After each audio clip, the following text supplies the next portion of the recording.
Bledsoe was arrested. Patrick Montgomery was in court. Jonathan Manapa will stay in federal custody.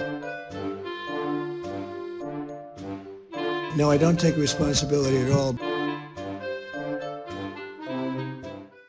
Hey everyone, welcome to the show. So 49-year-old Virginia resident Markus Maly was seen on the Capitol grounds on January 6th. He was holding what appeared to be 2 canisters, and he was seen on video throwing one of these objects at a retreating police line. Maly then joined with others in forcing the officers back, the whole police line back, and then he stepped forward out of the crowd at one point, and he sprayed an officer with the remaining canister that he had.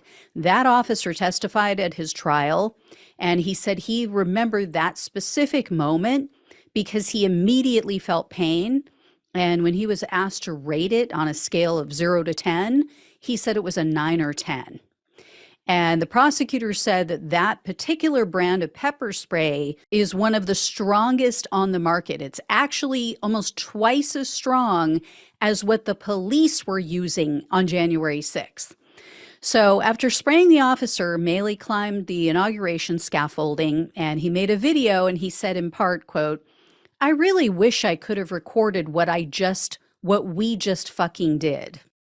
He went on to make false claims about the election, and he said an American, quote, knows how to fight back. Maly then moved to the Lower West Terrace Tunnel, where he was handed a can of bear spray. However, he passed that off to another member of the mob, and then when that person got it, he sprayed the officers with it. But Maly did take part in the coordinated heave-ho push against the police. Then someone passed him a police shield, and Maly left the tunnel with the shield. That night, Maly texted his wife, and he said, quote, "We took the fucking Capitol," and quote, "it was awesome." He messaged her again later that night, and he said, quote, "It was so fun." The next day, he sent a lengthy text to someone named Daniel, and he laid out the details of the attack. And on January 12th, Maly texted another person, and he reiterated that January 6th was, quote, "fun." So Maly was arrested on January 26th of 2022, and he was subsequently indicted on charges of civil disorder, 2 counts of assaulting officers with a dangerous weapon, entering restricted grounds with a deadly or dangerous weapon, disorderly conduct on restricted grounds with a deadly or dangerous weapon, physical violence on restricted grounds with a deadly or dangerous weapon, and disorderly conduct on Capitol grounds. Maly refused a plea deal. He opted for a jury trial, and he testified on his own behalf, which was a huge mistake. Maly tried to convince the jury that, among other things, he had no idea that he wasn't allowed on the Capitol grounds. Unfortunately for him, the jury was shown a text that he had sent to his wife, in which he stated that by the time he reached the Capitol, quote, "the crowd had already made it past the barricades and were up in the rafters of the scaffolding. I made my way to where the action was and saw the cops being backed into a corner and retreating into the Capitol building via a side door. There was tear gas, pepper spray, and mace being used, as you would imagine in that situation." Whoops.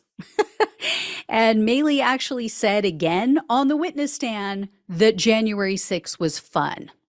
Told the jury that. So in December of 2022, he was found guilty on all counts. And based on the assault with a deadly weapon charge, Maly was facing up to 20 years in prison, 3 years of probation, and $250,000 in fines. This time, the government requested a lengthy sentence. They asked for 188 months in prison, 3 years of probation, $2,000 in restitution, and a fine of $16,011.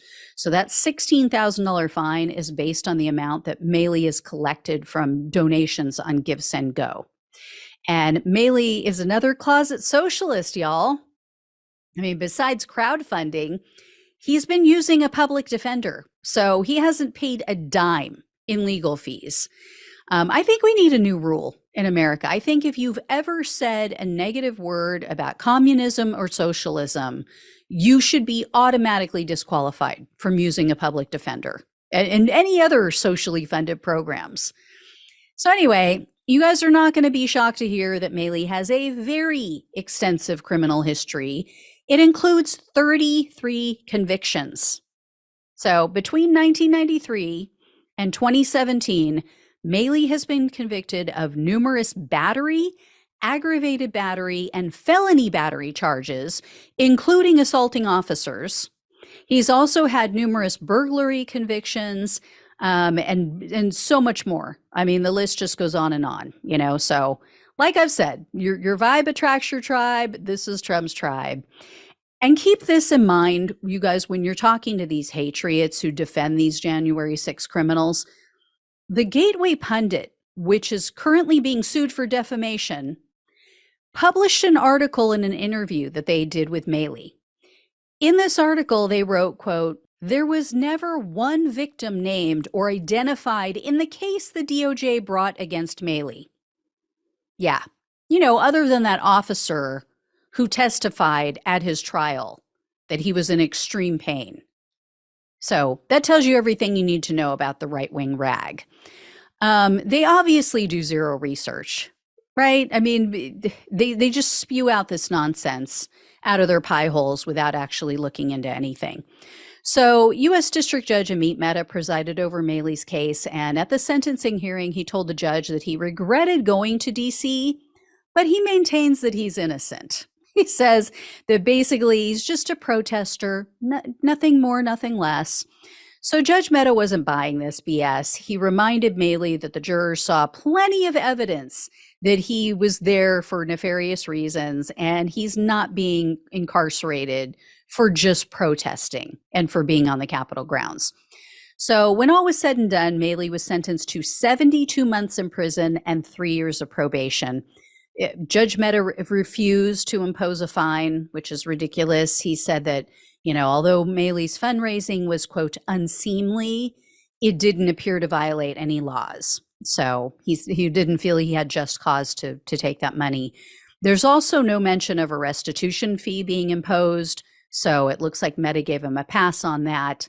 I mean, all in all, I think it was a decent sentence, but this really highlights the pathetically weak sentences that the same judge, has handed down in Oath Keepers cases, like Edward Vallejo and the others. They were convicted of seditious conspiracy, sedition against the United States, and he gave many of them 3 to 4 year sentences for literally conspiring to overthrow the government. But this guy gets 72 months, gets 6 years.